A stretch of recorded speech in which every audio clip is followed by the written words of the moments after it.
Hello YouTube, welcome to your second Libgdx tutorial. Today we will be going over some of our application window settings and how to create and move sprites.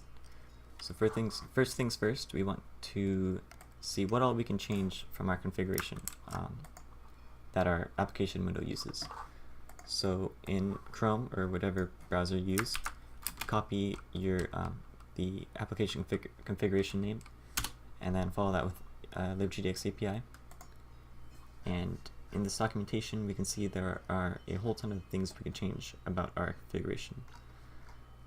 So right now, the only things I want to change are, I want my foreground FPS to be 60, I want it to be full screen, I want the height and width to match my monitor resolution.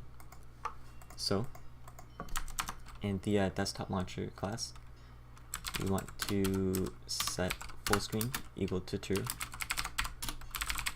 You want to set the width and height equal to your monitor resolution. For me, that's 1920 by 1080. And I want my foreground FPS to be equal to 60. So if you run this, it should be full screen and it should be in the resolution that I chose, and it is. So if you alt tab out of that, go into our MyGDX, our main game class, we will create a sprite.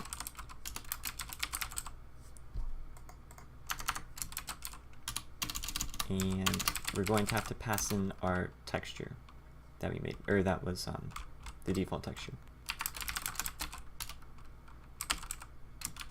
The reason we want to use sprites instead of textures is sprites are more efficient when you're continuously drawing them.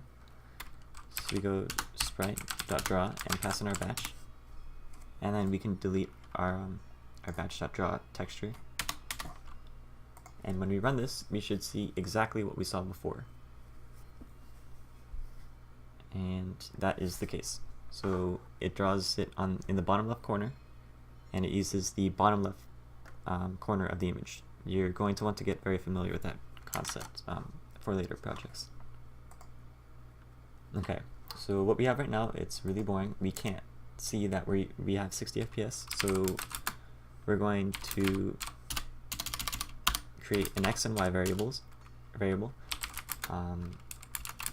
going to use these as the coordinates for our sprite.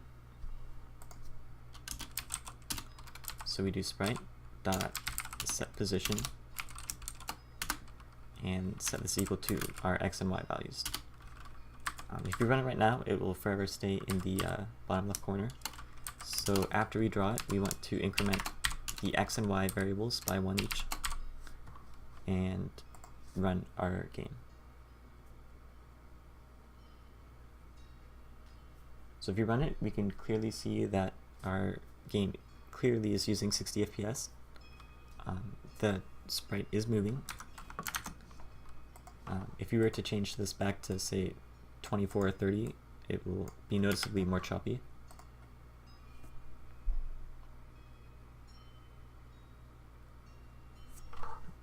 Yeah, it is. And it will move half as fast because instead of moving 60 pixels a second, it only moves 30. And if you set full screen to false, we're still going to see the game window and the start taskbar. And there you go.